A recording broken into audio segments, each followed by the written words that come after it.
And here we go. Hey, everybody. Welcome, everyone. Welcome to Healing Conversations. That's the topic or the new title to my podcast here on YouTube. We're on Facebook. And I want to say hello to everybody. Tonight, we are peeling back the layers of Ryan Coogler's film, Sinners. I saw it once, and some other people here saw it more than once. And so we're going to have a great conversation. Hello, everybody. I see everybody in the chat. How you doing? We're going to be talking about the film Sinners and how it weaves together all of these themes about healing and self-discovery, I think.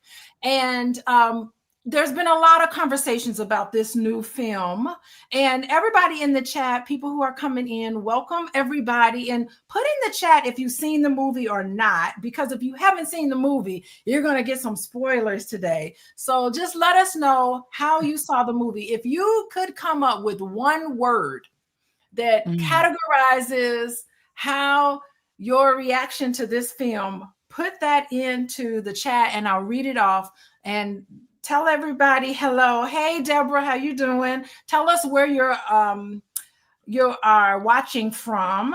Phenomenal. I see some words here. Phenomenal. Okay. So whether you've seen it, if you have seen it, it is a mesmerizing film. And for me, halfway in the film, I was like, wait, this movie is supposed to be about vampires. Where are the vampires? But they finally showed up. And I thought it was really interesting, a return to the roots. I really thought that looking at the twins and all of this information, I thought was very profound. That would be my word to categorize this film. I think it was all about transformation and the transformation that each one of us goes through. So I'm thrilled today to be joined by Reiki Healer LaShelle Moore. Everybody say hey to LaShelle. Hey, y'all. Hey. And alongside LaShelle is the incomparable Miss Blue Raspberry Wind. Y'all know her. Y'all got to know her from the Remix Radio. Both of these women, by the way, they got the gift. So we're going to be doing some channeling today, so this is a treat. This is a treat for me. We're doing some channeling because they got the gift, and we're actually going to talk about this spiritual development and emotional themes embedded in this cinematic piece. And then we're going to explore all of these things, how Sinners speaks directly to us as a collective, and as well as our own individual journeys. And I'm all about self-awareness. Y'all know who I am. I am Dr. Alicia. I am a therapist. I am a college professor. I am a wife. I am a mother. I am all of those things.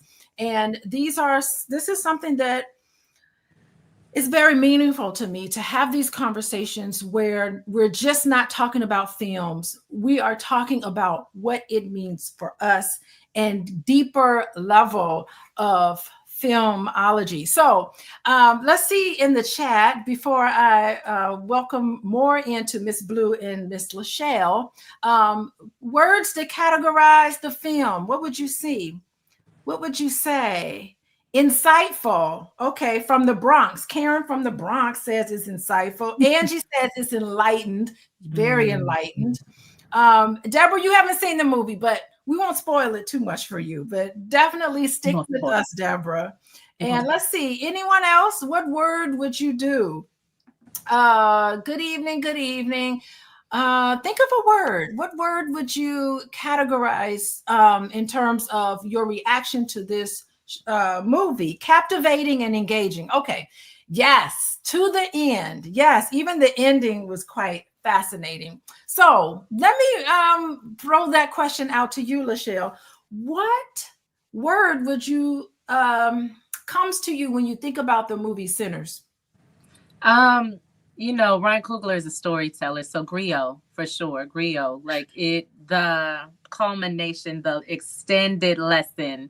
I felt like I was in college. I felt like I was in class, I enjoyed it. And it's not like, it's not new information, but it's like, it's kind of one of those things where you think about I don't know if you ever remember watching Looney Tunes, and sometimes there would be a little chuckle that the adults would get and the children would understand it too. You know what I'm saying? So it's like everybody was entertained, everybody on all levels, regardless of how much you knew about your history, whether you were learning or whether you weren't. I felt like he's a griot. I feel like he's a true storyteller. So I love that. Yeah, I like what you're saying because I was listening to some interviews by Ryan Coogler, and that's kind of what he leaned on, this telling this particular story in this way.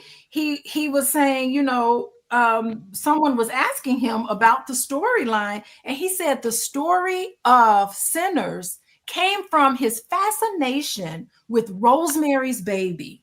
Ooh, I love that. He mentioned that the story of Rosemary's Baby was really about a couple having a child and interacting with their neighbors.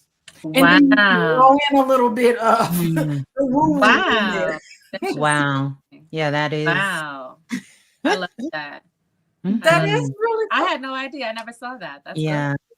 That's good stuff. Very, very interesting. So I'll bring it to you, Miss Blue. Tell me, when you hear about sinners, just the word sinners, what comes to you when you think about sinners? The first thing I think about, especially when I hear that word, it's something I've heard growing up, and I'm sure many of us have.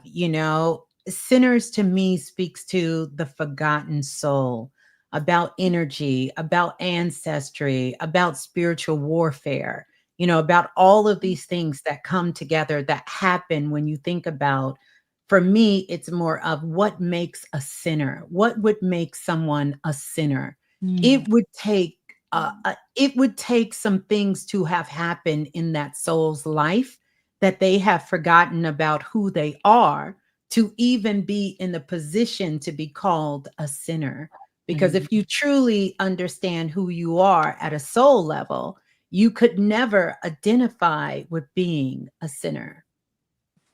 Oh, I think that is so powerful, because when I think about sin, I always think about you not being your true self. Being something else is a sin, because when you're not being authentic and you feel like you have to cover it up, and for a lot of the work that I do, is it gets covered up because people feel so ashamed of who and what they are.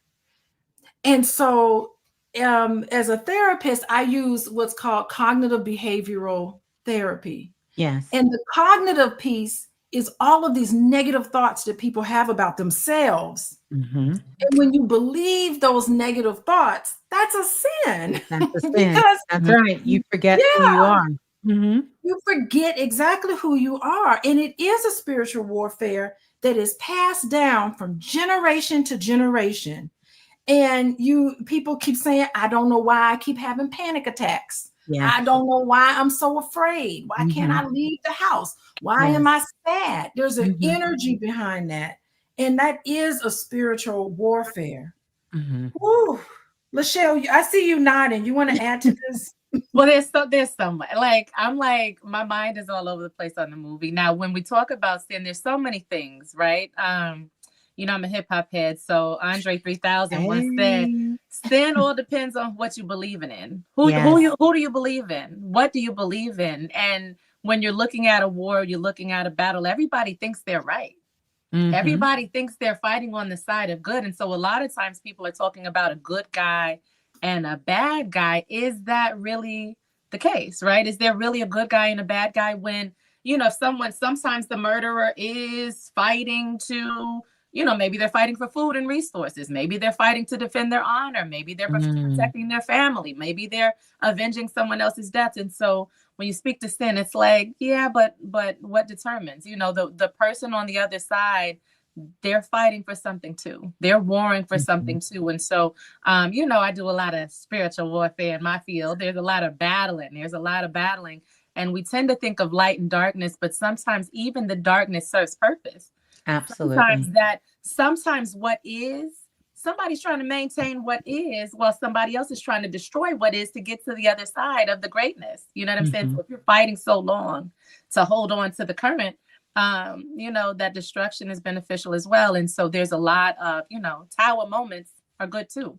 They serve purpose. And so the light, the dark, those ugly things, they all have purpose, you know. And so when you think about the creepy crawly bugs that are the scavengers that destroy the dead things, you know, like everything serves purpose, even the darkness. And so when you think about sinners, like when you first mention it what comes to mind is, and I'm like, spoiler, whatever it is. But when they first walked onto the property, and the guy that was selling the property to them, he's playing a position like he's a good guy. Hey, you know, we're just doing business, and he's playing the part. And then he says, hey, you boys. And then the guys just kind of turn up. Ain't no boys here. You know what I'm saying? And it's that, and there's that shift that everybody's positive and everybody's good. And then there's that shift in energy of a disrespect. And then it's like there's some kind of history there. Remember, we talked triggers. Let's not go there. Calling me out. A boy? Ain't no boy. You know what I'm saying? So there's that thing where, you know, everybody got a little side to them. Everybody got a little darkness. And even the sweetest, kindest somebody, you may see another side of them sometimes too. You know what I'm saying? And is it bad? Is that a bad thing? Woo! Okay, so you're talking about duality. Okay, so before we go on and talk about this duality, I want to welcome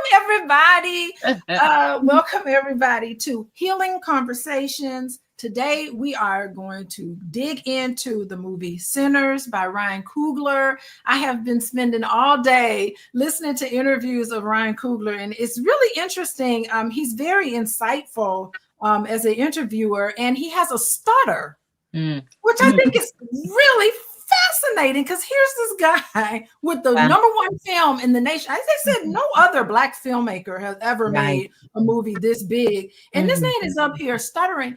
And what I love about a stutter is that I think people who have that sort of speech impediment are just great observers. They observed everything, because I'm thinking in my mind as a therapist, like, I wonder if he ever went through a period where he felt a little embarrassed by that, where he just wanted to be quiet and observe. Maybe that was a beautiful way for him to be reflective and to notice things, because a true filmmaker has to do that. But anyway, I was thinking about that. But everybody, okay, before we move on, before I get in trouble, let me say, I got 3 things that I have to say, and then we'll move on to this whole duality piece. 3 things I have to say. Okay. Number 1, y'all take out your phones, and I want everybody, let me see if I can find it. Everybody to text the word love, LOVE, to 87948, because that is when you get text messages about when I go live to talk about all of my healing conversations. You'll also get messages for my book club. I have a Healing Haven book club and all cool little information that I talk about. So text love, LOVE, to 87948. I got to say, follow me on Instagram, please. I am so close. Y'all don't know. I'm so close to 10,000 followers, like right there. But more than that, I do try to put out really great content so that you can understand what healthy relationships look like. That's the main purpose of it. And you'll find out what all is going on with everything that I'm interested in. So follow me on Instagram. And lastly, if you want to talk about some of your sins, judge-free, confidential, you can contact me and reach out to me at coachingwithdralicia.com. I got to get that out of the way before we dig into this duality. Y'all, this movie is about twins who go from Mississippi to Chicago. They were in Chicago for 7 years. When I heard that, I was like, oh, 7 chakras. Immediately in my mind, I'm thinking, that's a chakra story, right? And then I kept thinking, oh, so they go to Chicago and then they come back down to Mississippi. And I don't know if y'all know, I love to run. I'm a long distance runner. Just about every Saturday morning, y'all don't know where I run. I run along this canal along the Mississippi River called the I&M, the Illinois-Michigan Canal, but it goes right into the Mississippi River. It goes right, it cuts right through the United States of America. Wow. And I go running along that, and I always think, God, look at that. That can take me all the way down to the Gulf. So Wow. when I saw the whole idea about, here are these twins, and I'm looking at Miss Blue because this is reminding me of listening to her show. Y'all don't know. Y'all got to tune into the remix. But looking at her show, like when you're 7 years up chakras, and then your twins that come all the way down to and you have learned some things. And you come back down. I thought, this is a movie about our own spiritual development. I love that. Yes. I didn't even think of that. I love that. Immediately. Yeah. Especially with the two brothers, Smoke and Stack, you think about it. And, you just mentioned that part about the 7 years. But what I found to be interesting is they were on two paths of trauma. One was attempting to transform, and the other one was trying to escape, and it's kind of like that root chakra energy. If you don't know what that is, this is really about your first family. It's about ancestors. It's about your lineage. It's how we stay grounded, how safe we feel in our world, our home, our city, our town.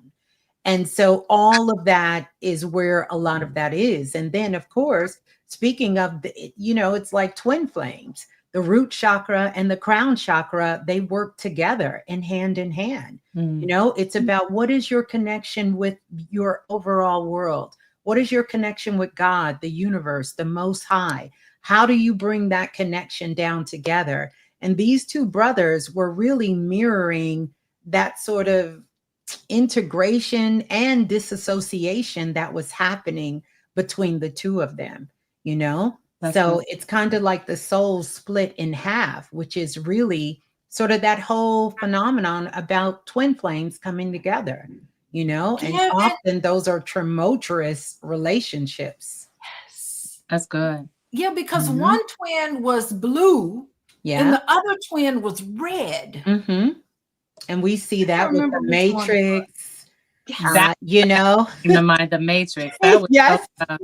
That was so tough. Yeah. And to see that rooted like that, when you think about the sin, some of that guttural, there was a lot of sexuality in the movie too. You know what I'm saying? And that's very carnal, very the low, not necessarily low vibrational, but those lower chakras. Yes. You know what I'm saying? And so I think every single thing in the movie served purpose, because you think about a creator like Ryan Coogler, like a Kendrick Lamar. Every single thing that he does, it serves purpose. I mean, the casting, the set, the costume, every single part of that played purpose. And I think, like you said, the numbers, the names, the title, the smokestack, all of it, everything serves purpose. The Chicago, the Mississippi, every single part of it served purpose. And so I love that. I love that, how he weaves the story together. Even the juke joint. The whole symbolism of the juke joint. The vultures. Yes, the vultures being there. As someone who practices with spirituality and a metaphysician, all of the signs and symbols, the universe is always speaking to us in our day-to-day life. If we are still enough to hear it, to see the symbols, to understand it, it is definitely your guiding light and your birthright. As many of us know, it's your birthright to really come into that level of consciousness, along with the things that we are learning, the things that we are doing here on earth, but there is also a whole nother world that is operating around us at this time, Absolutely. And I hope you guys are paying attention. There is definitely a huge shift happening spiritually right now, where when I say the plants, the animals, and I'm gonna tell you, this past week, I'm driving home, and vultures / buzzards. Why were there 8 on my neighbor's house? 8 eggs, big old vultures On Mm. top of the neighbor's house. There's road runners in the like there's things shifting and moving, and the Mhm. earth is speaking, the animals are speaking, the flora and the fauna, they're speaking, Yes. communicating. And so I love that. So now, what did y'all think about the vultures on top of the house? Did y'all catch it? Like the ones flying, like there were different scenes where they were flying overhead, Mm. and the connection between them. Did y'all catch it? I didn't catch it. Okay, Oh but my I didn't see the movie 3 times, so I know. Let me tell you, because you know that I'm the nature girl. I'm the earthy nature girl, right? So, Well, did you catch it? I will be in full transparency, and I told Dr. Alicia, I haven't actually seen the movie yet, Oh, girl. but I have channeled the information and I've watched little clips, but I have so many of my listeners who have said, "Oh, Miss Blue, you got to go see this movie." Oh, you got it. They're telling me the different parts of the movie and what's going on. And Yeah. I basically just kind of do what I do. I channel Right. the Flow and feel it. energy and tapped in. But Absolutely. vultures themselves really is a sacred symbol. When vultures get together, they are called awake. When they come together, when you see a group of vultures together, it's awake. Now that's Uh, it, interesting, because I was it's just telling somebody about the crows are a murder. mm-hmm, mm-hmm. Murder of crows and a wake of vultures. I didn't know that. Yeah, it's awake. It really is. And Wow. also in ancient Egypt, the goddess Mut, M-U-T, the goddess Mut, the primordial goddess, she actually is her symbol, her totem is a vulture. And so before the priests would go in and do their work in the temples, you would see in Egypt, you can see the symbol of the vulture carved on the temple wall. And this was sort of the priestess or the goddesses blessing them before they went in to do internal work. That's really good. That's good. So I got to tell y'all now this part. So the vulture scenes, right? Mhm. The very beginning, when they went to go buy the juke joint. 3 vultures flying overhead. When Mm. they went to when the guy kind of fell from the sky, when Remick kind of fell from the sky and Yes. was going to the guy's house, and 3 vultures flying overhead. Wow. And then when they were in the juke joint in the evening time and the party's getting started and everything, 3 vultures flying overhead. So on one hand, it's kind of representing the death. It's kind of representing the scavenging. Like I know some death is coming, and they're coming to, you know what I'm saying? But so representing the foreshadowing of what's to come, but also if you know about Remick, so Remick is the vampire who's from Ireland, right? He's an Irish vampire. with this long history, and he's dealt with the English settlers, just with a similar fashion as the African American, the folks. Yes. But now he's pressed to connect with Sammy, and he's pressed to connect with Sammy's culture, and he wants in on that music, that connection, that community, your ability to pull everybody together, your ability to call everybody in, because him as an individual, he doesn't have that magnetism, he doesn't have that spirituality, he doesn't have that power, he ain't got that melanin, right? So he doesn't have that ability to pull everybody in. And then he's watching Sammy, and he's watching everybody reacting to Sammy, and he's listening to that voice and that culture. He's a culture vulture. Vulture. He's a culture vulture. He's coming out there playing this little song. I got a nice voice. I got an instrument too. We have dance. We have stuff. And mind you, in his own way, it is powerful. In his own way, it's strong. But it ain't the same as what Sammy coming with. Sammy ain't gotta play the instrument. He had the instrument and it was powerful. But Sammy sing that song, and that boy, and it wakes up the gods. That voice woke up him playing that instrument, and that scene, that doggone juke joint on that dance floor. When I'm talking about every culture of African, we talking about the folks with the feet and the mask. We talking about the ballerina. We talking about the It was twerking. We got twerking in there. Walking. If the big white tees on, it was such a powerful thing. And I'm talking about in the voice, and to the point where everybody far and wide would lean in and tap into him performing, you know what I'm saying? And so the vultures would represent the culture vulture. It's representing the death. It's representing, the foreshadowing of what's to come. But it was such a powerful piece. And I'm just like, this man pulled together colorism. Yes.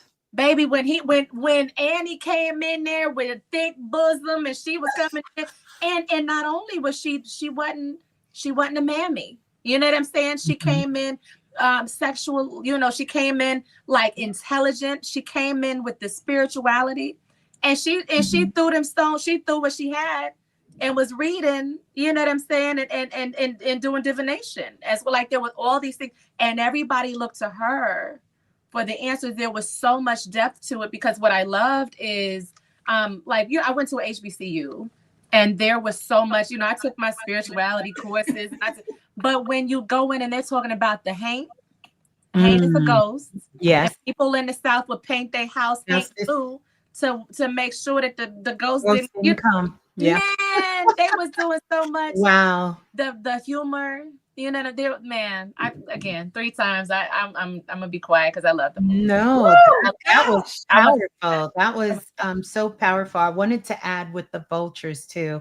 I seen someone ask the question, when vultures are gathered together and they're on the ground, that is considered called the wise counsel of death. Oh. So if you see a group of vultures together on the ground, that is the wise counsel of death. And it doesn't always symbolize physical death. It can be some sort of spiritual death or emotional death. Sometimes clients will say, I came outside and she was like, it was a whole bunch of vultures in my neighbor's yard, and they were looking at me. And I said, I want you to think about what inside of you, what habit, what behavior, what are you going through? What needs to die? What do you need to release? Because they're giving you the wise counsel, through that symbolism. Absolutely. That is so powerful. And the new can't come. The new can't come without the death. The rebirth can't come without the death. The death. I mean, in the Bible, they talk about dying into yourself every day. That's every day, dying every day. The old version of yourself is dying, so you look more like your creator. And so that's the alchemy. Like I always talk about triggers and how much I love a trigger, because it shows me what needs to die. It shows me what has not been purified yet. So it alchemizes, it rises all that dark, nasty stuff. Burn it, kill it, let it die. Don't hold on to the ugly. You know what I'm saying? It's like, go through the closet. Go to the refrigerator. Go get all that. Go through the closet, clean it out. Get all that old stuff. Go in the attic, go in the basement, get all the old stuff out, let it die. And so that's another thing where, towards the ending, where Annie was just kind of like, we not pressed to live. Like, we're not pressed to stay and like the idea of let's stay here forever. There's something beautiful on the other side. Somebody waiting for me on the other side. There's stuff going on. You don't have to hold on forever. And Dr. Alicia, I'm a death doula as well. And sometimes that's the call. Sometimes the phone call is like, somebody's just holding on, and the body parts gave out, and the organs gave out, and they just won't let go. This ain't pleasant no more. It ain't nothing left for you to do what you came here to do. Go ahead and let go and cross over. Let go and transition and get to that other side in a peaceful way. And so that was with Annie, and that was even with, oh my God, when Smoke ripped off that talisman. Oh, so. You got represent. Tell us. What you guys are saying is so fascinating, because the whole thing about death, you don't learn until you die. Something has to die in you in order to evolve. But isn't that what that culture vulture was doing? Because if he's a vampire, he was biting into somebody, killing them, and he was absorbing their memories, all of their knowledge. He was getting power off of killing somebody. And then he's like, oh, now I know what's going on. I know everything. I know your story. I know your story. That's what he would say. I know your story just by biting into you and killing you.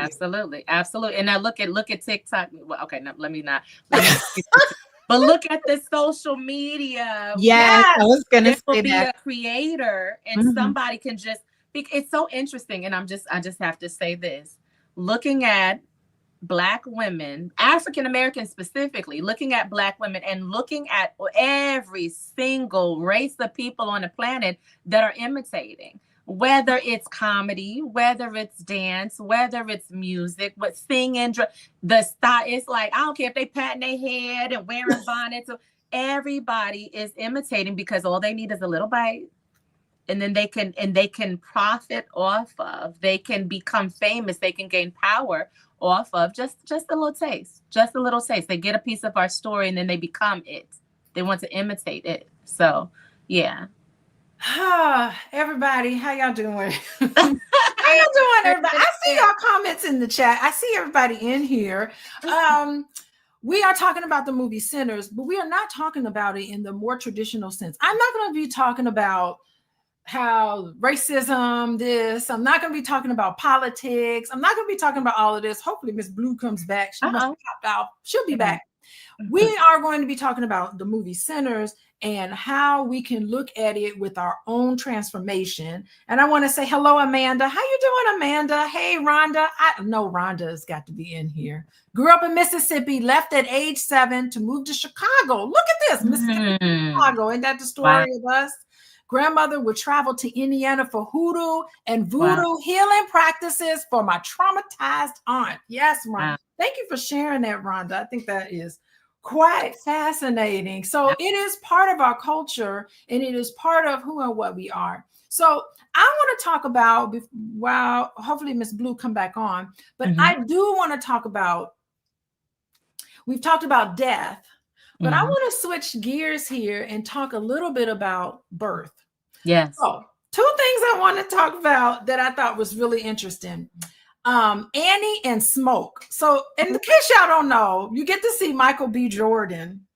He's a twin. So you get to see some really interesting scenes with Michael B. Jordan and 2 women. But Michael B. Jordan, one of them, Smoke and Annie. Yes. So he comes back from Chicago. This is a spoiler. And he's going to Annie, and you see a grave on the front lawn. And it is the grave of the baby that Annie must have had by Smoke, I guess, who has passed on.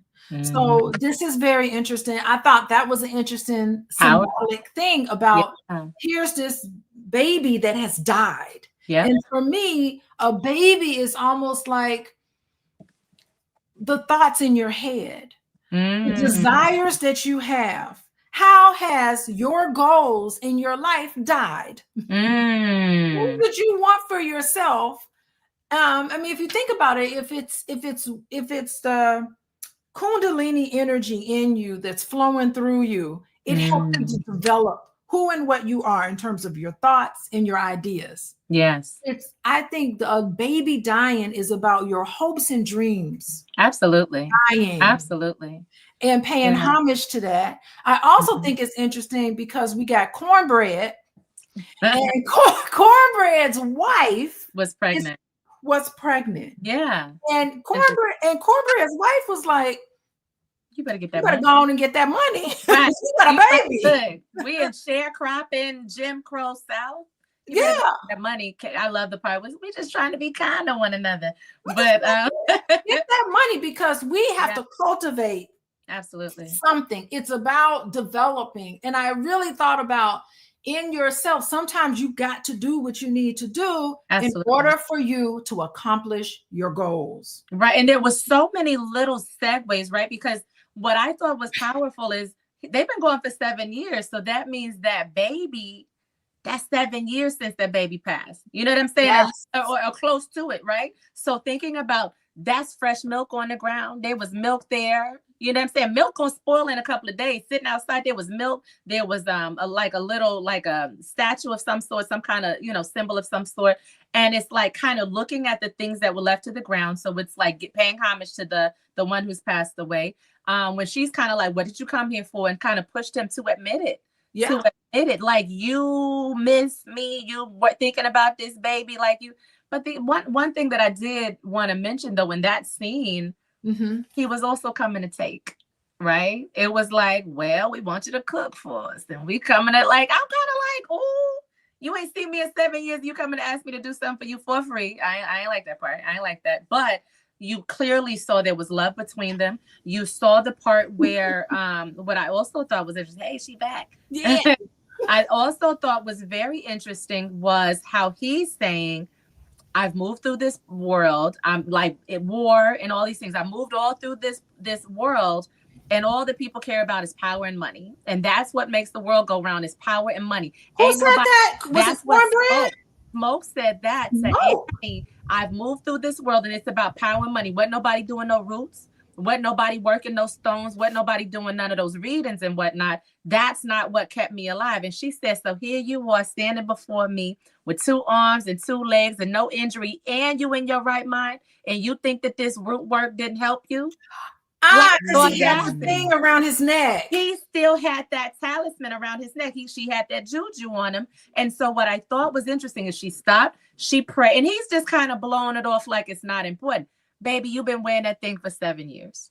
You've been wearing that thing for 7 years. There's 7. Here you are, and you know, because if you paid attention, Stax is the one who would roll his cigarettes. Stax is the one that kept Smoke together. Smoke done been through battle. Smoke had been like he's shaking. That's right. They fought in the war. He had some struggles after the battle. And whereas, like you said, Stax would drink and smoke and kind of do his thing and kind of be okay with it. But Smoke had a hard time with it. So here you are still in your right mind. I think those roots did some point. And he sat there and waited while she cleaned his bag up and refilled and re-prayed over everything, right? So now, if you really paid attention, when the vampires was live, right? When the juke joint was jumping and the vampires is cutting up and everybody's getting bit up and pretty much everybody's getting bit up, right?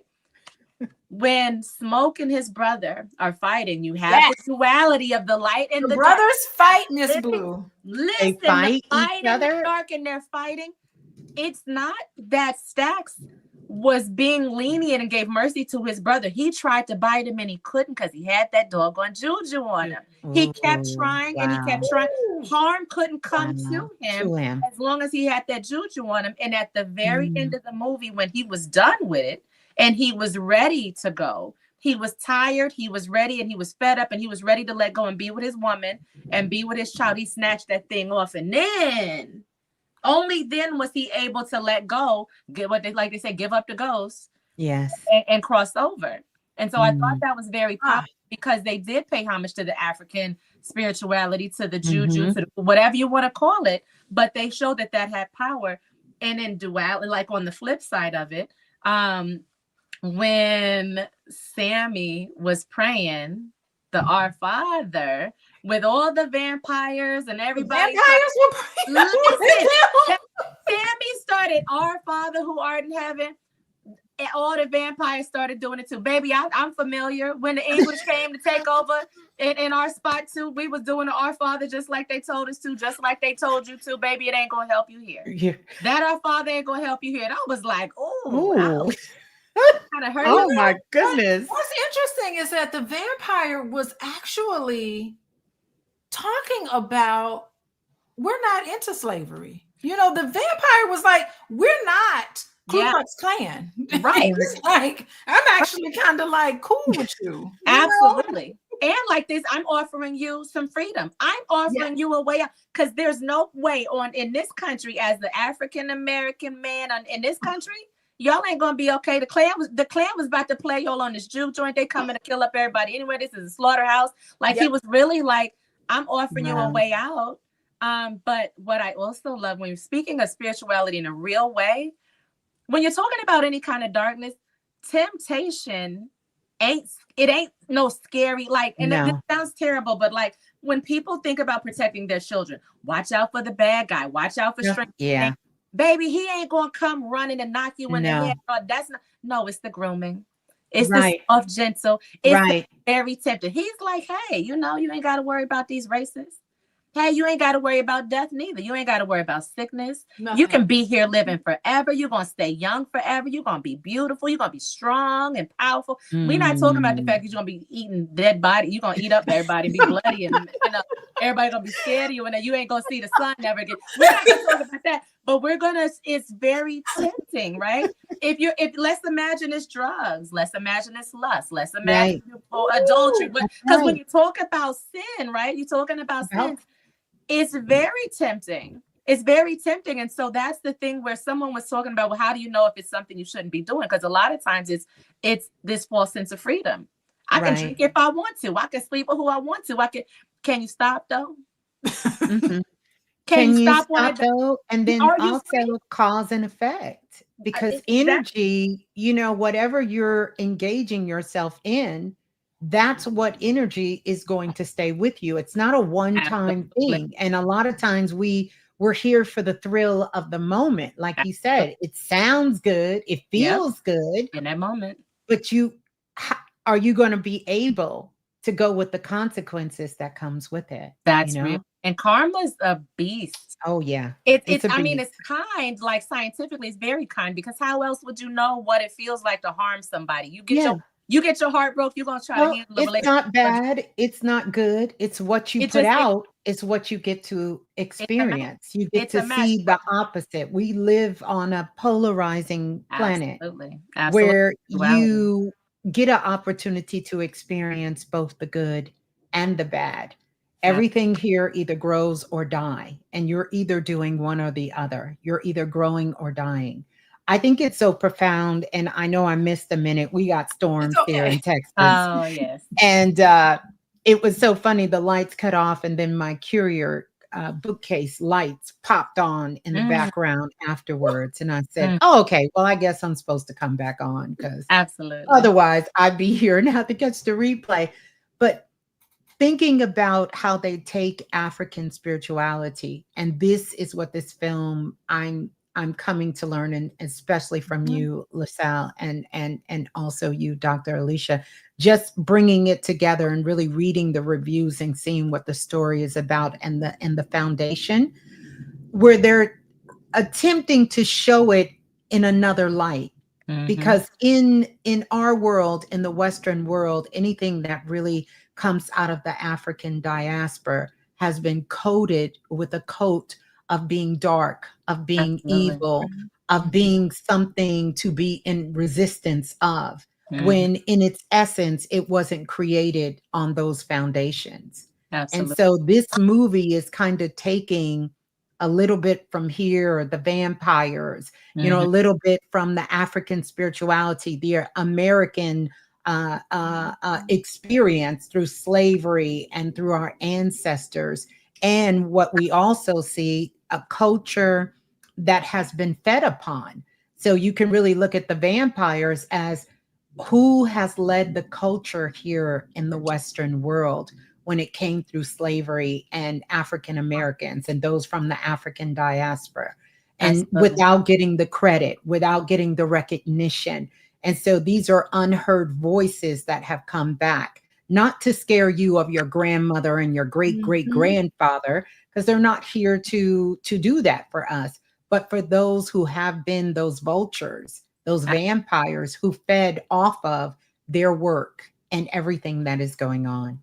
Absolutely. Absolutely. And that's so good. No, I think Rhonda, because Rhonda's my friend here. She makes a really good point. She talks about the Yoruba culture, Nigerian practices were woven into the movie that were also a part of Mississippi culture too. Now, I listened to Ryan Coogler's interview, and he actually went to Africa. Wow. Beautiful. But he said that they actually filmed the movie in New Orleans. But to do research on this movie, he went to Mississippi, and he said he went to Mississippi right after he went to Nigeria. And he said when he went to Mississippi, he said, I can't explain it, but I felt like I was back in Nigeria. Yeah. He said Mississippi, for some reason, he said things have a feeling. And because they were asking him how he felt about that dance scene when they were dancing. It's some powerful dance music in the juke joint. And he said, all I can say is it's a feeling that you get. Like it was interesting because he said, I don't have to go to New York. All I have to do is play a song. That's it. And And that'll I'm make you already in New York because it is a feeling that I Feeling. get. That's absolutely. And I was like, oh, Ryan Coogler. Oh my God. He's like the So best good. occultist ever. Yeah. So And good. I was talking to Miss Blue, and he kept referencing his wife. Ryan Coogler referenced his Yes. wife, who I believe is a producer of this. Yes. And he said that is who he got his spiritual direction from. His Absolutely. wife, who Mhm. introduced him to there was the lady Annie. She's based off of a real person. I think her name is Dr. Yvonne Sharon. I think that's her Mhm. name. Mm. Who Mhm. was an occultist that Ryan Coogler's wife connected him to Yes.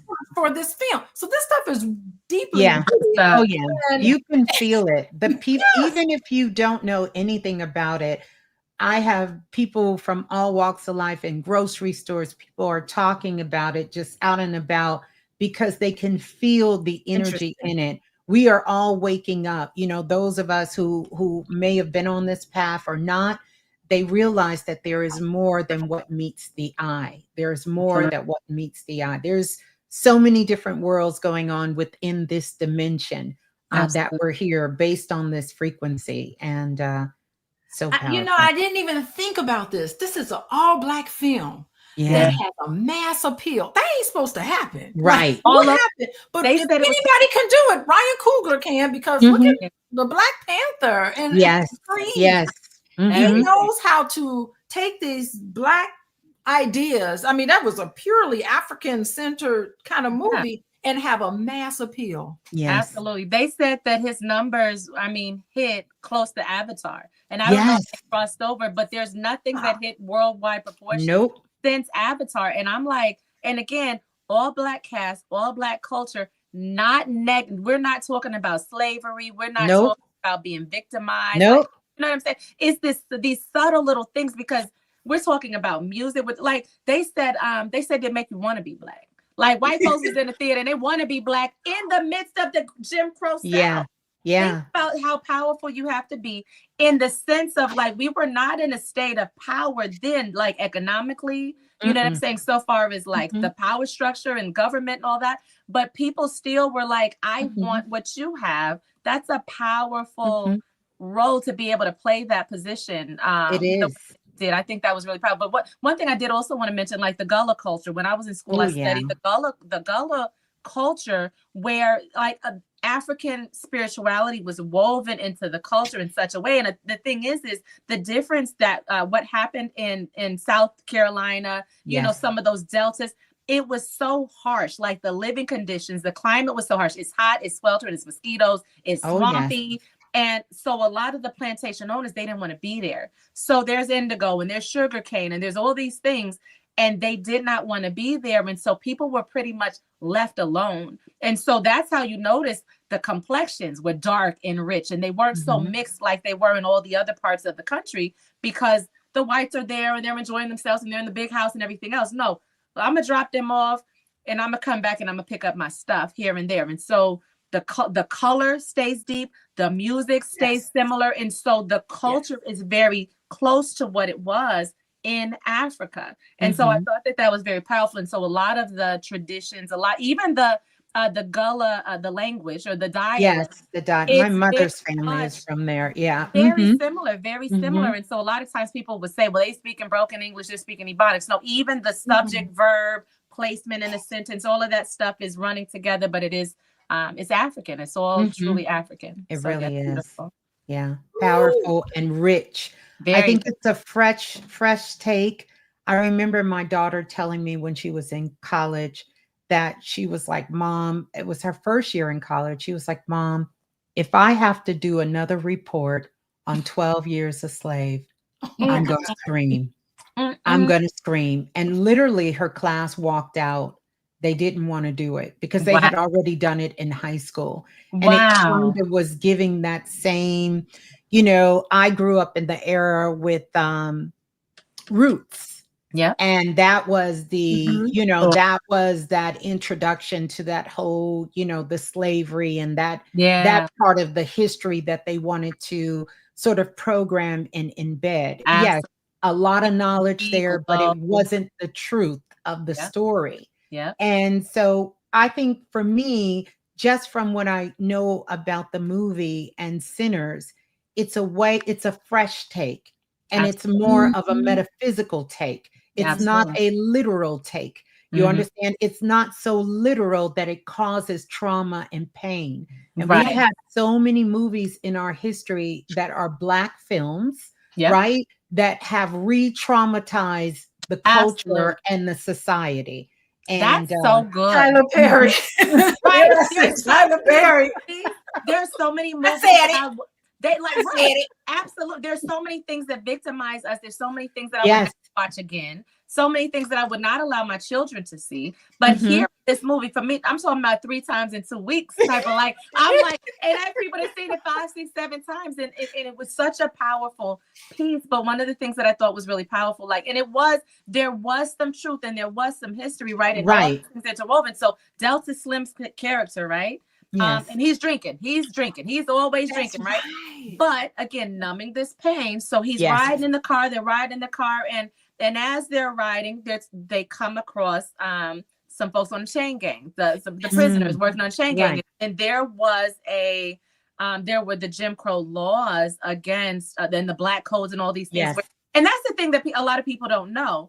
After slavery, all I'm giving you is the clothes on your back, and I'm not giving you nothing else. You just That's free. right. You can go You're out. just out there. You're You just out there. But people thought that we would fail, not understanding the level of resilience and determination. And I'm talking about Clock folks it. started governments. Folks started like I'm from Oklahoma. I'm from Black Wall Street. I'm talking about all Okay. Black towns Yes. all Yes. all Okay. over the place. So they got all Black towns. They're starting their own governments and they're winning and they're thriving. And so then they came in and said, "Uh-oh, we can't have this. So Right. let's put some things in place." So just vagrancy. You're just standing still and not working. I'm gonna throw you in jail for that. And Yes. so he's talking about a whole crew of people that he's friends with, that he knows. He sees his friends on the side of the road in this chain gang, and they're working enslaved, right? Because Yes. jail is the only place where you can actually enslave a person again and take away their freedom and make them work for nothing. And so he's just telling, hey, keep your chin up, keep your head up. And so he starts to tell the story about how their freedom was robbed from them, how a guy was lynched. And he's just kind of telling this story. And it was a very brief part of the movie, but I'm telling you, it stuck with me because in the midst of it, he starts talking and it's as though he's going to have a breakdown. Like he literally wants to Wow. break down and he starts hitting on his thigh and he catches the rhythm and he starts humming. And then Sammy starts playing that guitar.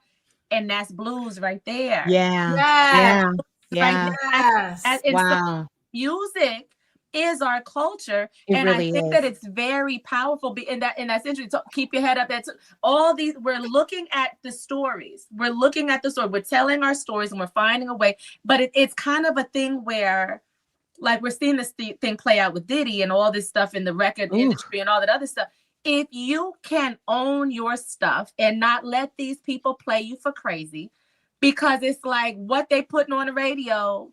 It's like we know what music does to us as a people. Yes. We know what The vibration vibration. sound does to us as a people, and they've taken it, they've used it to help us destroy ourselves. Because that was a paper I wrote in college too, where we're talking about misogyny, we're talking about the AIDS epidemic, we're talking about all these things that music Everything. Yes. you know what I'm saying? Music has really done a number on us, but there were times when music gathered us. It joined Healed us us. together. It Yes. healed us. It And freed us. it Yes. freed us. And I thought it was interesting. Speaking of freedom, I don't know if you guys were aware of Saul Williams, and he was the preacher. He was the father, Sammy's father. And Saul Williams was a huge poet in the 90s. I'm talking about slam poetry. He was a deaf poet. Oh, wow. And he was so good and he was so powerful, but he played the role of preacher. And so Preacher Boy comes up. Now, mind you, you done got your butt towed up by vampires. You done been fighting for your life. You done got ate up. You done seen your whole family, community, everybody done got ate up by vampires. And he comes in dragging his guitar, holding on for dear life, holding on to this guitar. And his dad's first thing is like, put that thing down, put that thing down. And it's just kind of like this obsession with like this sinful, it's the sin and it's the lust and it's that naughty stuff. Like, you better be in church and you better find God and you better find your religion. which, it played Right. its role. But on top of that, let go of your purpose. Let go of your purpose. Mm, Let go of your yes. gift. Let go Yes. of your talent, right? And Yes. so that's the thing. You better be playing for the Lord. If you're not playing for the Lord, it must be wrong. And I think that that's the thing too, where sometimes the church will kind of beat stuff over your head. Woo, Everybody kind of dogmatic, gets yes. caught up in the gift and the purpose. The gift is to help you align with your purpose, right? So he may be just playing the guitar, he may be singing, but is it gathering the community? Is it Right. connecting people to the past? Is it connecting people to the future? The Yes. gift itself is a piece of the It's purpose, only a not piece all of of it. it, right? Yeah. Right. So I just Absolutely. thought it was really powerful. I thought it was really beautiful. Wow. Again. Oh my God, I I'm love taking that. notes as you sitting here talking. I'm like, Yes, oh, it is Sammy, good. what's going on? Y'all, let me Ooh. I gotta go back. Okay. Did y'all know it's this trend on TikTok where gingers are now claiming to be Black? I thought that was interesting. I think You know that. Have you seen it, LaShelle? I've seen a little bit of that, but I did see a little bit of it, but I didn't get into what they were really saying, and if One lady said it, and they took the gingers are loved. They're like, I've never been more loved. I've never been more happy. Well, than here's to the find out thing. that I'm Black. Thank you so much. Biologically, it is. They are. They really are. But like you were saying earlier, when was it an exciting time to be Black? Not to be Black-like, right, but to be Black in real life. And what does it mean? So, because we're quick to give away some stuff. We quick to bring everybody into the fold, and we quick, baby. Oh, the Asian part. We didn't even talk about the Asians. The playing both sides, because don't come over here and profit off of me. Don't come over here for safety and numbers. Don't come over here, and then when it comes down to it, and I need you, you abandon me. Don't do that. Right. Because I know plenty of Black gingers. I know plenty of hazel eye Black gingers my whole life.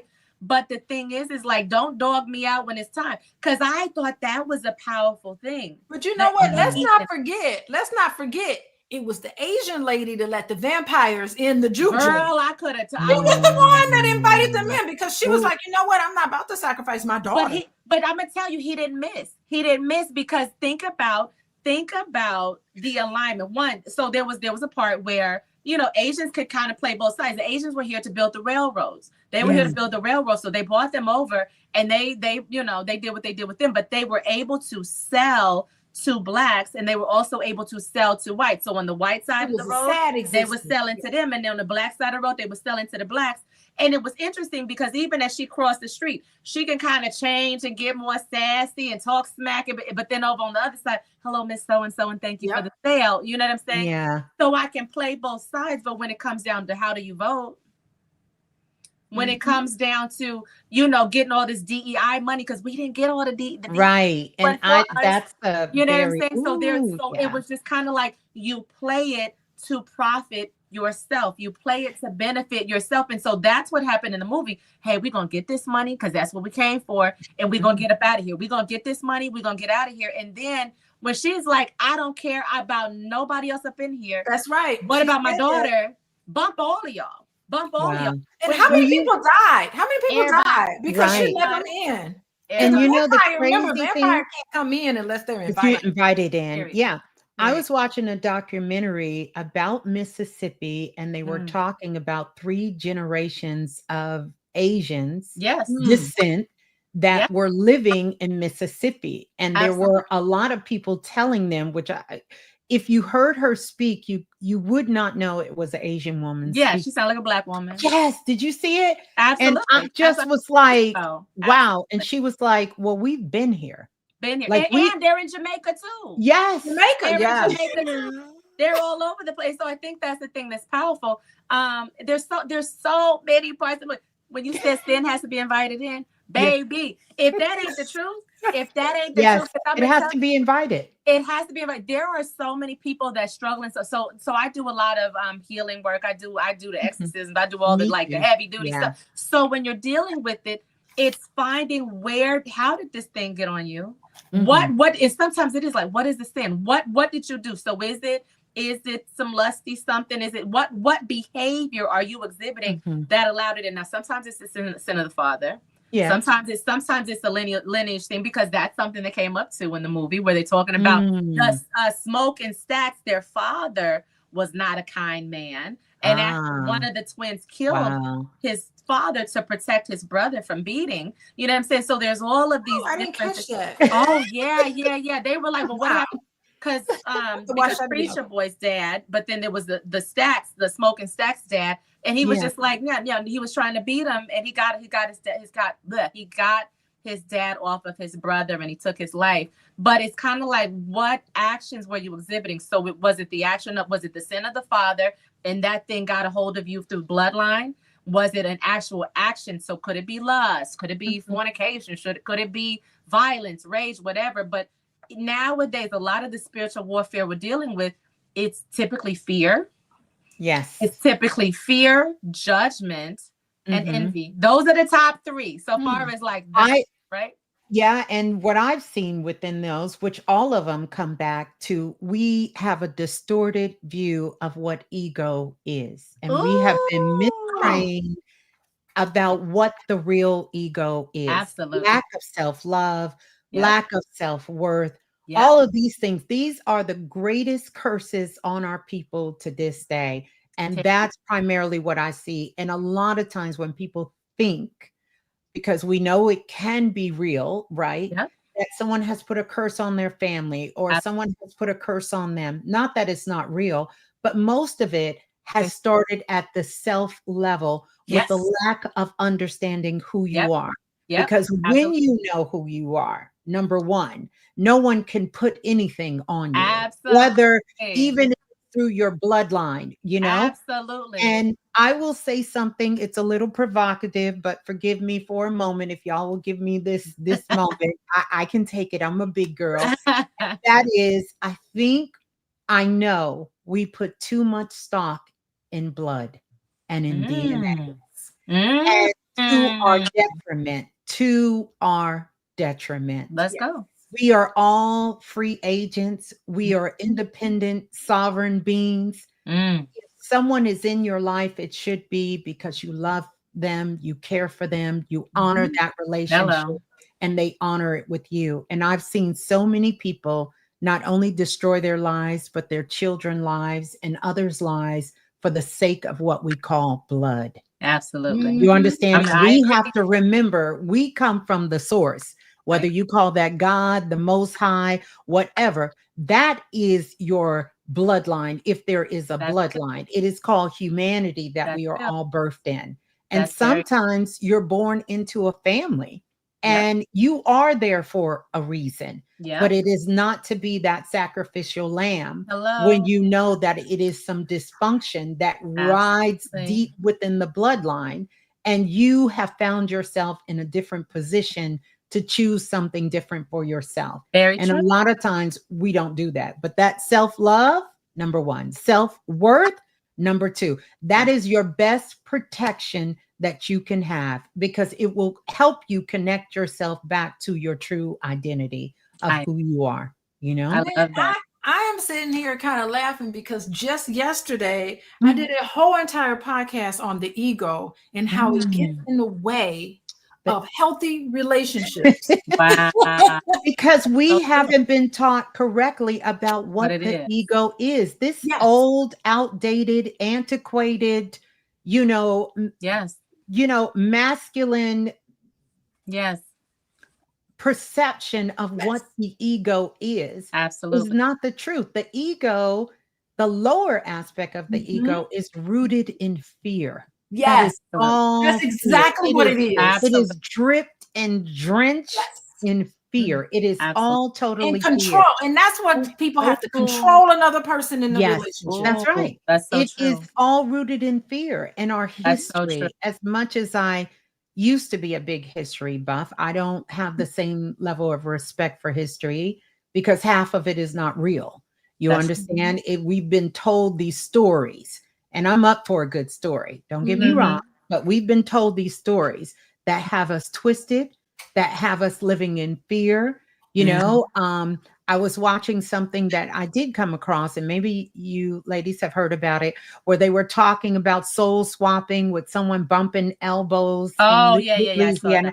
And I said, anything to tell you that you are powerless here. Yes. And that you can do nothing. Like, you mean to tell me I'm walking down the street and you really think someone can swap souls with you? Right. That just by bumping into, do you know how disconnected from you must be? Yeah. And anything that you believe is good in your life in this world, for you to get to, you would have had to have been in that state for over 10 to 12 years before that could even be possible. To be possible. But they want you to believe. But the ego, what you've been told about the ego is a lie.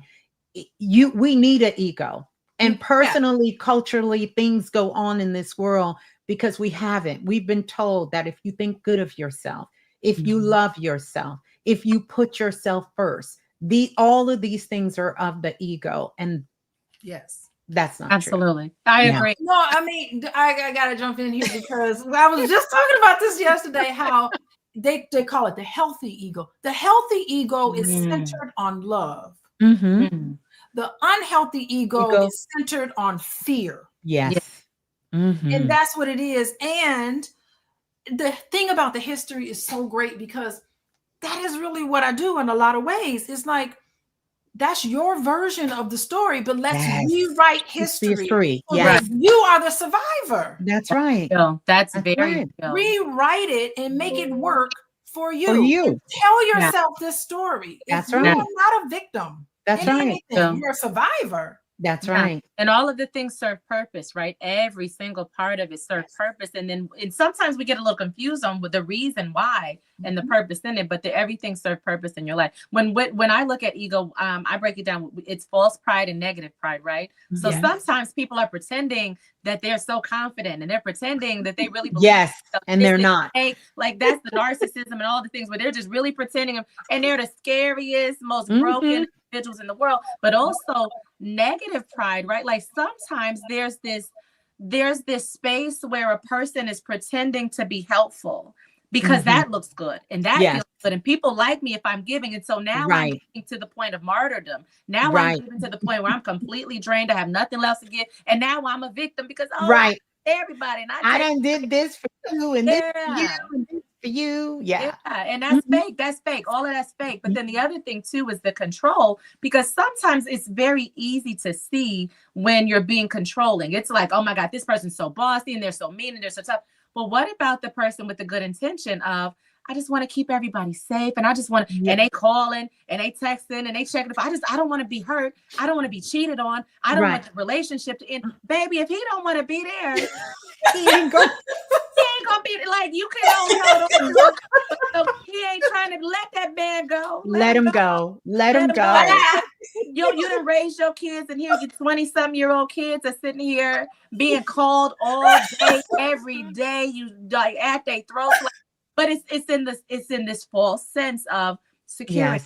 I'm keeping everybody safe, and I'm making sure no one gets hurt, and I'm making sure that the relationship stays in. That relationship been broke. It's been gone. Them kids been cutting up. You know what I'm saying? You can't like let it be what it is, and then the things can kind of fall into place as they're supposed to when you control. But that's a hard one because I'm a mother. Yes, me too. And it is hard. And it's hard when you don't realize that you are a creator and you're co-creating these experiences. One of the things I tell everyone is especially when it comes to relationship, what is the common denominator between all of these relationships?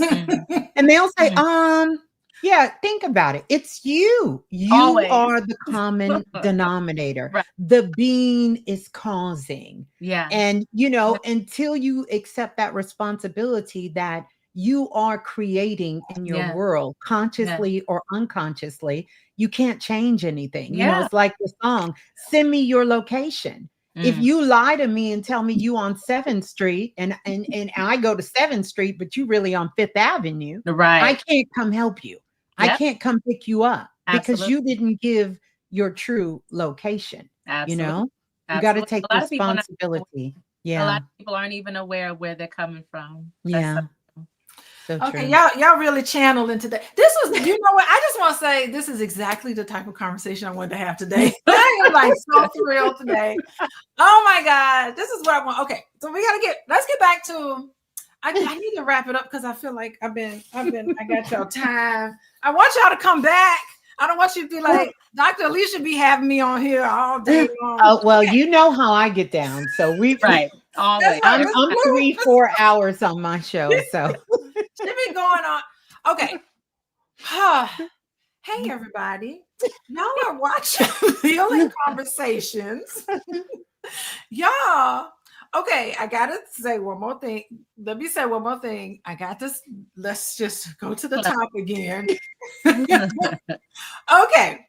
Listen, I'd like for everybody to text the word LOVE to 87948. Get on the mailing list because you're gonna end up missing conversations like this. So make sure you get on the mailing list. We got to keep it going. Okay, and follow me on Instagram, Coaching with Dr. Alicia. And then lastly, if you want to get a hold of me, if you want to have a consultation with me and work with me, and then I got products and classes and stuff, be sure to go to coachingwithdralicia.com. Now that I got that out of the way, we are talking about the movie Sinners, but it's more than just sinners. It's about us. How are we sinning in our lives? How are we moving away from our purpose? What are some things we need to do with ourselves? And I have got to, my last topic before we end tonight, I need to talk about Sammy. Let me tell you, the Ryan Coogler, who wrote and directed and produced the movie Sinners. Ryan Coogler, I looked up the name. There was a guy. Sammy is actually based on a real character named Robert Johnson.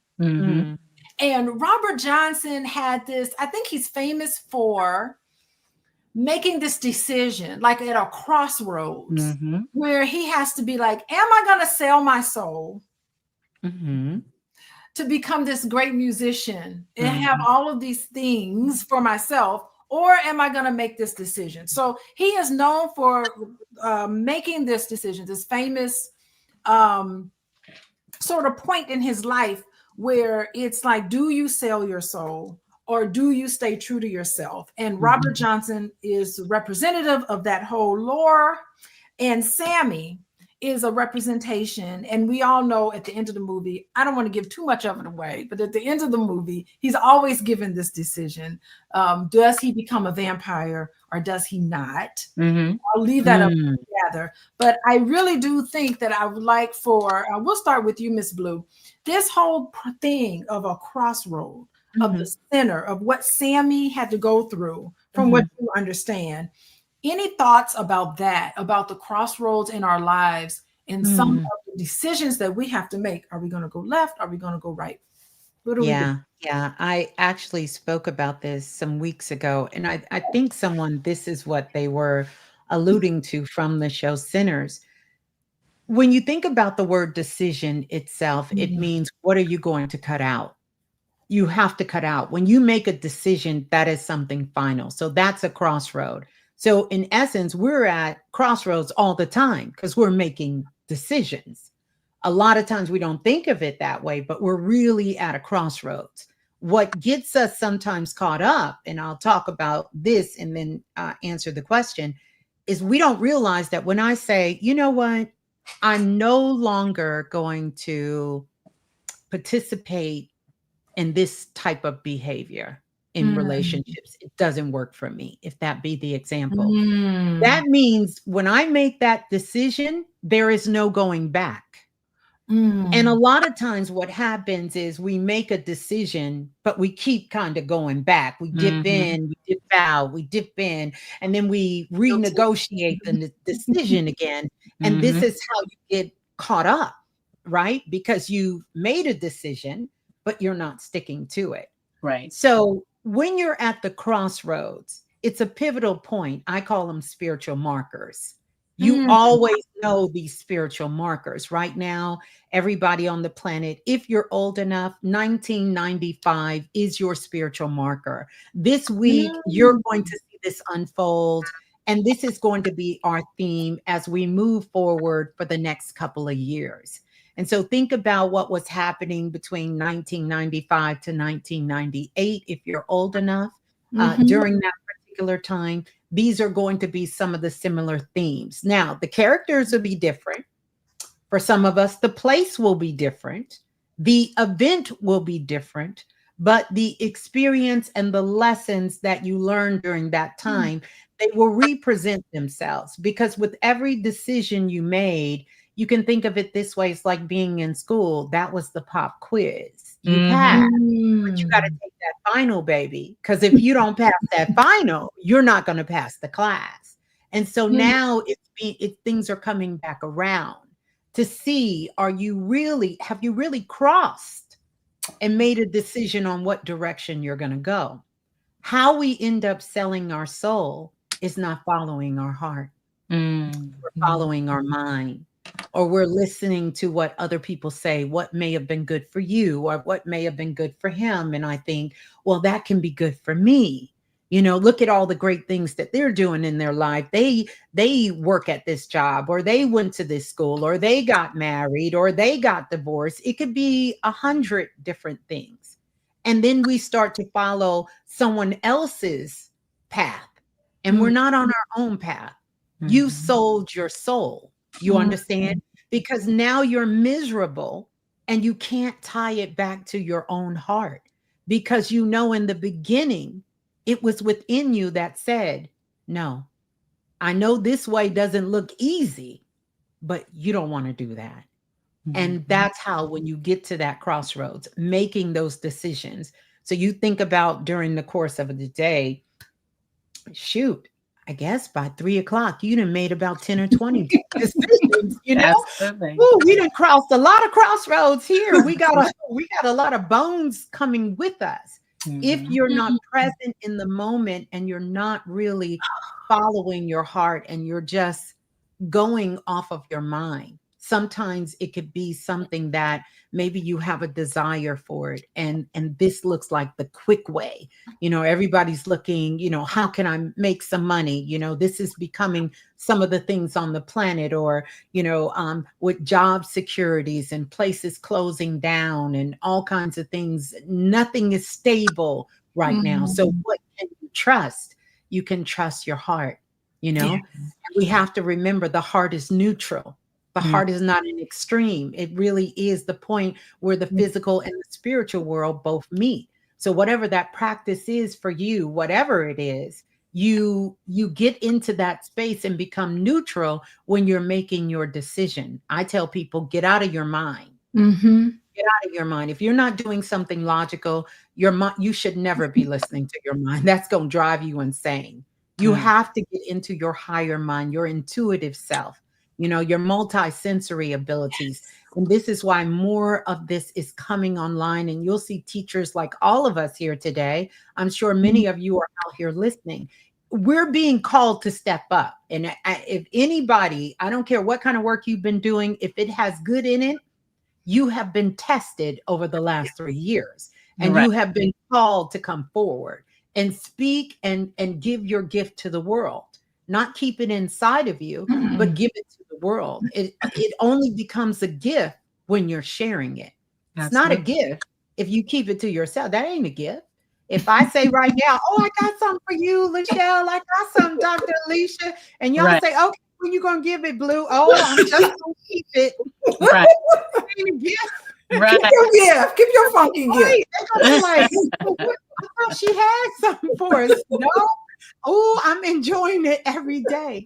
So we don't think about that because we're so in fear. We're so worried about what other people are saying or what other people are going to think about us, or it's not going to be right. These are some of the things I teach because I dealt with it for so much of my life. Oh, I don't want to say the wrong thing. Oh, I don't want to do the wrong thing. Or I don't want to push the wrong button. Or that may be too much for them. Or that may not be enough for them. And all of these things really tie in to the crossroads. We're always at the crossroads. Unfortunately, some people don't make it past the crossroads and they feel like their back is up against the wall. And that's the danger, because when you don't make a decision, it doesn't just happen. No decision is a decision. You understand? It's Yes. still a decision. Still a And I decision. think sometimes we don't get that. Oh, I'm just not going to do nothing. It is what it is. No, it's not. It is what you allow it to be. Yeah, this is so, I tell you, I just did a talk in Detroit, Michigan.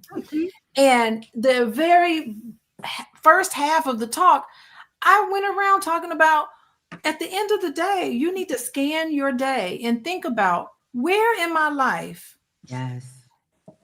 should I have said no? And I said but yes. didn't say no. Right.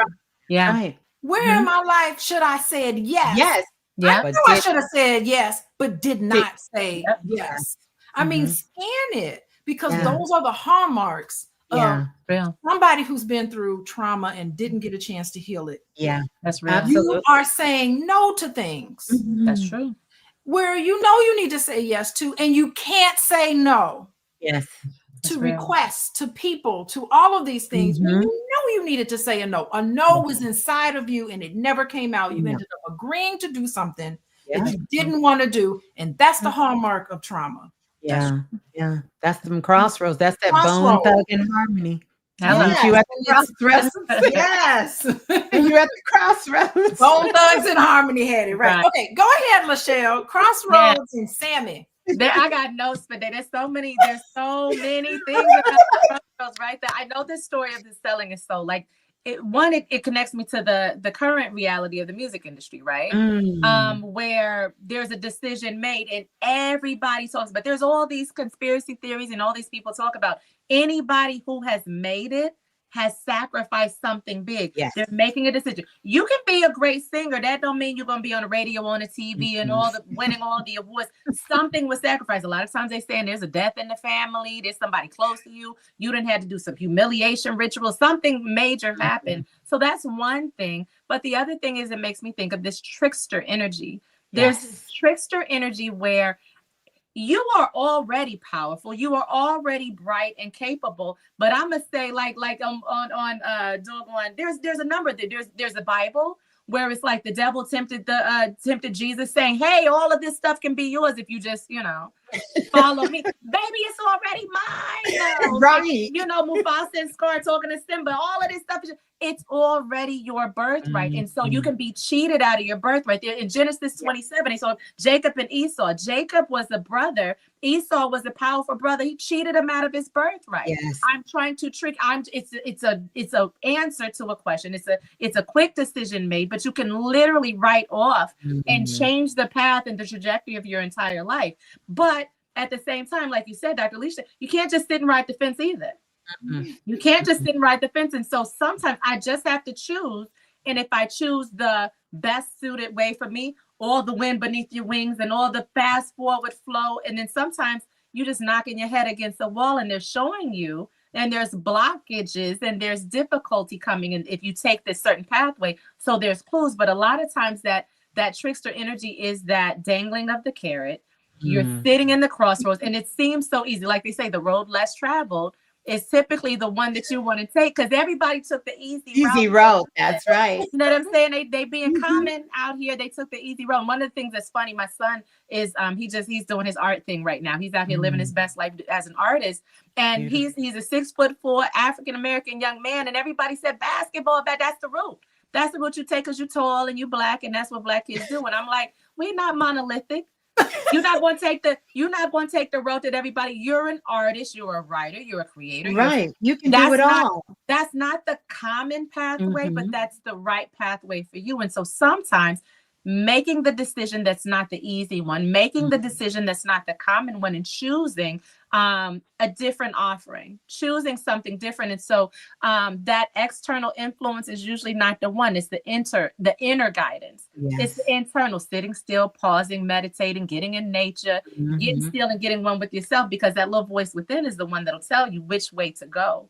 That's the one. That's what people call me for, is that guidance. Like, hey, girl, listen, I'm about to choose a job. I'm about to choose a place. This. Yeah, that's it. Make a left, make a right. Like, that's what I'm coming to get a little guidance on. But there's always, we got helpers. We got the internal helpers. Yes. But the big thing is, I'm not taking guidance from the pretend friend who's always scrunching up, and the one who can't keep no man is trying to give you Right. advice.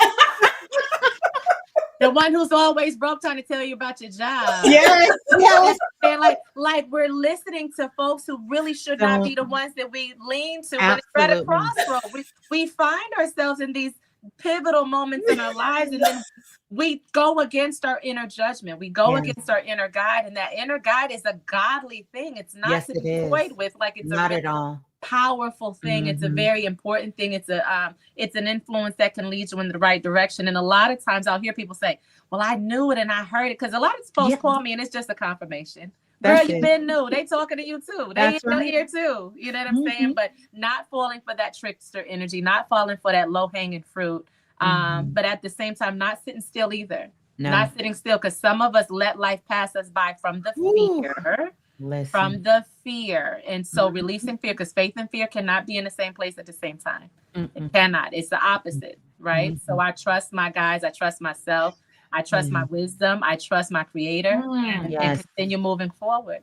Keep moving forward. So so no, don't sell your soul, y'all. It ain't right. Don't do it. Don't do it. Don't do it. I know. You know, God, and the y'all gotta listen to the interviews of Ryan Coogler, because I was just blown away. He mentioned the fact that he had sacrificed so much himself just to become a film writer. Wow. And he said that he spent so much time away from home that there was, when he was in the middle of doing, maybe it was the Black Panther, or maybe it was Creed. It was Creed. Oh, wow. He said that he was very close to an uncle. And he was really trying to get Creed right, because he was nervous about Creed, because he had done, before he did Creed, he did Fruitville Station, and it was a long time before Fruitville Station. Creed was his big film, because not only did he have Michael B. Jordan, which he worked with him before in Fruitville Station, but he also had Sylvester Stallone. And in his mind, he was like, oh my God, I got to do justice to this story that Sylvester Stallone. And he was just so nervous about it, that he was so intrigued that he had spent so much time away. He had to sacrifice time away from his family, that his favorite uncle, who was his inspiration to become make movies in the beginning, had passed away. And he said that he was so hurt by that, because he had to give up spending time with his uncle and his family and all of that in order to make that sacrifice to make Creed what it was. And that's when he mentioned that that's why in this current movie, he made sure that there was a crossroad, because he was paying homage to the sacrifices that all of us have to make. And Papa Alegba. Wow. He brings up Alegba. Yes, that's me. Powerful. And that's the crossroad, and that is the person that embodies that wisdom and guidance and clarity that a lot of people need when they when they're at the crossroads. It's a symbology of the decision to transition to something else. And that was his whole thing. And I was like, okay, Ryan Coogler, you're going down in my book. Yes. You know better than this in terms of a film. And I'm just going to watch the film. Y'all, it is like almost 10 o'clock at night Central Time. I gotta let y'all go. Okay. I'm gonna watch it again, but I'm gonna watch it on IMAX. Oh, you gotta see it on IMAX. I gotta see it on IMAX. I gotta do it. I just saw it at the regular, theater. It's an experience. Theater. I'm like, I need to go and really do it justice. I am gonna watch it again. When it comes on TV, I don't even know. I'm gonna be watching it all the time. I'm like, I can't even. But I also love the conversation starter. I love the think pieces. I've never seen a movie. People were like, did they do a spell on us? Did they put crack in it? Like, what did they do? Because people are literally they're really talking about it. Yeah, I couldn't, there were other new movies coming out, and I'm like, I can't see myself watching something else When it this is still stays with you, right? It stayed with you. And the thing is that people were like, oh, he needs to make a part 2. He needs to focus on the Native American vampires and all I that. love the Native American because it was so Yes. real. What was that about? Into assist. Y'all don't want my help? Bye. Like, bye. Yeah. Like, Yeah. I'm not about to waste my time with y'all. I'm not about to waste my time. Nope.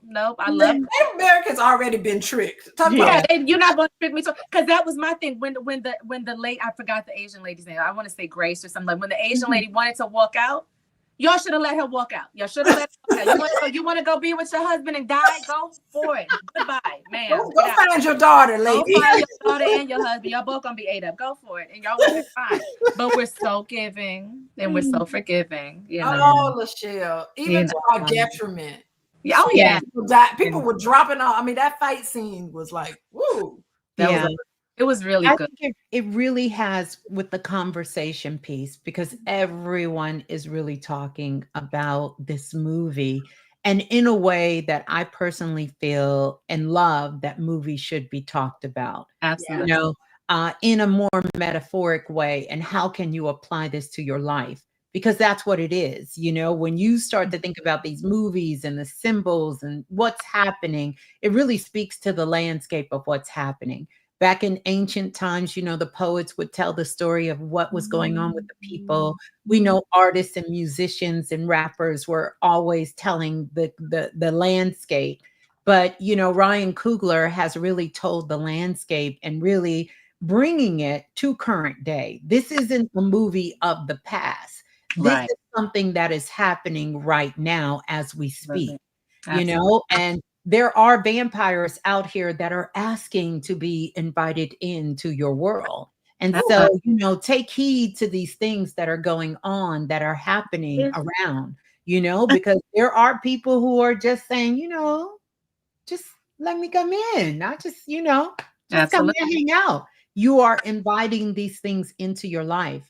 Learn who you are, understand who you are about yourself, you know, and really start to live in your purpose, you know, and a big part of that is for you to figure out in your life what brings you joy, what lights you up, you know, what gives you purpose. You'll know if you sit still enough, you're going to know what you want to do. Most of us, we all have a calling for being of some sort of service, you know, but we cannot forget that we must service ourselves first, because if we have not taken care of ourselves, then really you become the vampire who's just out looking for your next victim. So I think about what you were saying, LaShelle, about how sometimes that person is helping and they're thinking their whole purpose is to help, but they don't realize, you know, you really the vampire out here. Right. You trying to get your own high off. You really don't care about helping. You understand? You care about what you're missing inside of you, you know? That reminds me of Mary. We didn't even talk about Mary. Brief. We didn't talk about Mary. Girl, it's something about Mary. Let me okay. Mary was one of my favorite characters. Mary played a position, but what was very interesting is this false sense of love and connection and everything else. But to be honest, it was very selfish, because for her, she's been passing for white, but she would love to stay in the Black community, but she's not safe. You're like, regardless of whatever we do, and if we're up here partying and the cops show up, it's a white girl in here, we're all in trouble. Right. Like, you're in trouble too, but you're putting everybody in danger. And at the end of the day, she's the first vampire that came in the door. The very first vampire. And she was already invited in. She was already welcome. She was already invited. She's the one that came through the door. And she put everybody in harm's way. And the thing about it is, there's a colorism and there's all the other things going on. But she was put there for the money. She was there for the money. And gold coins. Oh, yes, the coins. Yes. Okay, I do remember. If you think about the greed, if you think about the lust, she came with all of that. Yeah. Think about if you think about that, because if they would have been like, I'm cool to wooden nickels, they were taking those wooden nickels from the plantation, right? So they were taking the wooden nickels from the plantation. She's like, no. I'm white, they're white, we can get some. I'm seeking more money. I'm being greedy and I'm seeking more. We could have been patient. We could have been okay. nope, I got it. I can take care of it. And they trusted her in a way that they shouldn't. They gave her a level of power. But the thing is she kind of pushed it. She kind of pushed it with this cocky, I got it. I don't need you telling me what to do. This bossy, sassy kind of attitude. And she victimized the whole crew. She did. She really victimized everybody. But even if you look at Sammy and Pearline, that was lust heavy. You know what I'm saying? So if you're thinking about the sin, I loved it. But if you're thinking about the sins, talking about the vulgar. Well, because she was married. She was married. And he didn't care. He was like, I'm going to hear some of that. Yeah, so he wove it throughout. We got someone committing adultery because Mary was married too. Committing they adultery. Didn't care about being married. Oh, wow. They didn't care about it. And so now Ryan is also Ryan Coogler is putting in the thing about the sense of like not honoring the marriage vow, regardless. There's a lot of sinning happening. Oh, a lot of sinning. Yeah, there's a sinning. Dude, Delta Slim, all the drinking, you know what I'm saying? All this stuff, like all of these different layers, the greed and the all of that stuff is getting woven in to how could they have stayed safe? How could they have stayed safe? By not falling victim to their sin. Yeah. Powerful. Oh, LaShelle, I sure did forget all about that. All right, Mary. The 1% rule. Yeah, one drop. And come to find out in real life, she really had those same percentage. Her grandfather was mixed. Her grandfather was ready to risk it all to be with. In my mind, she was risking it to be risk it, girl. She to be with Michael B. Jordan. Plenty of people would have did the same thing. Yes. Oh yeah. They wouldn't have cared. I mean, I think it's so great that we're talking about this film, but I have yet to see anybody talk about this film, Sinners, the way we're talking about it today. I haven't seen it. That's true. I've seen all sorts of breakdowns. Trust me, I've dived into everything. And no one's talked about it today. And I want everybody, y'all hit the like button. Yes, like, share. I'm supposed to be a good host. Hit the like button and y'all share this. Because this movie is a representation of you. Yeah, it really is. All about your own development. And you just got to go back and listen to the rest of this and share this with everybody else. Yes, somebody who's seen the movie. And I'm going to be like this lady right here. I see you in the chat talking about she's going to watch it for the 6th time. Who's this? Wow. I don't even know her name. Who is this? IB Dashid. I don't know. Anyway, hey, she's so cute with the little glasses on. She looks so cute. She's gonna watch it the 6th time. I don't know about 6 times, but I am gonna take a look at it. I am going to watch it. I've seen little clips of it. Everyone has talked to me about it, and I definitely love you ladies' take on it as well. And just from what I have picked up from the movie, because we need it. We need this. We really need it. Yeah, it's good. It's good. We do. And how about you, Miss Blue? Tell everybody how people can get a hold of y'all. Y'all need to get a reading from Miss Blue, by the way. That's all I got. Do you still do readings? I do. However, my list is about 3 years long. Your list is 3 years long? Oh my God. I finally got it down to a year after about 15 years. So I do more teaching, more classes, and more products and more group coaching so that I can have it. But you get can on her list, everybody. Yeah, follow me at the Soulful Oracle on YouTube. You can follow me at the Soulful Oracle on YouTube. On Instagram, it's the remix_radio. You can follow me there. And then I'll have a new podcast that I'll be doing. I've hosted the remix for like 20 years. That's where I know Dr. Alicia from and connected with. But I will be hosting All About Frequency, which has been my quest. I'm a certified holistic practitioner, also a Reiki master as well. And also work in the realm with anything to do with metaphysics. I love it. Signs and symbols, healing, anything. I love all of the woo-woo. I dive deep into the darkest places, but I reside in the highest of the light. And so I'm here. Love is the only thing real here. That is my claim to fame. And I love to connect. So so reach out. Excellent. Okay, LaShelle. Hey y'all. So yes, so I do the readings and the healings and the things. I ain't got no year now. That's doing your thing. But yeah, no, that's beautiful. You can book me at LaShelleDiane.com. You can find my ascension classes where we have a couple of groups of folks that are meeting a couple of times a month, and we're just growing and developing on your healing journey. So LaShelleDiane.com. You can also find me on Instagram, LaShelleDiane_.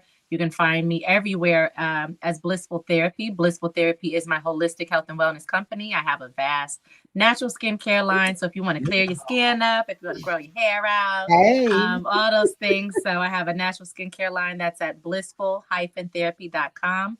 But I'm Blissful Therapy on YouTube, on Instagram, and on Facebook as well. Beautiful. Excellent. And I've gotten a reading from Miss Blue. Y'all get on that list. And I got all of LaShelle's. I got all LaShelle's skin products. Wait a minute. I did a reading when did I do a reading for you? Oh, it was like years ago.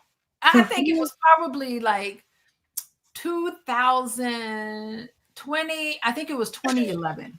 Really? Wow. How long ago was that? It seemed like it was just yesterday. Yeah, I know. That's amazing. 2012. It was 2012. 2012? Damn. Listen. That's crazy. 2012. I remember it like I remember exactly where I was. I still have my notes and everything. You told her all her business. You must have told her all of her business. All the business, y'all. Get on the list. That's beautiful. Come on there and then have it come up. I love Get your products, get your mask and all your hair products and skin products. Yeah. LaShelle, y'all just if y'all know what's up, y'all would do those things. Yeah, I would love to connect with you, LaShelle. I definitely would love to have Dr. Alicia to come on. Absolutely. I would love for you to be a guest as well. I would love to. Absolutely. Anytime. Yeah. Beautiful. And then y'all know where to find me. Coaching with Dr. Alicia on everything. Website, platforms. Follow me on Instagram and TikTok. Anyway, we have talked about centers. Oh my goodness. Like and share. And I want to thank you ladies for coming on. I look up to both of you guys. Y'all my two favorite people. I hate to say it because I don't get to talk to y'all. Y'all my two favorite people. Two favorite people for real. I'm serious. Two favorite people. I just want to thank you all for coming. This was all that I had hoped for and then some. So I'm so excited. It's the top of the hour. I gotta let y'all go. Okay. Goodbye, everybody. Bye, y'all. Bye. Bye.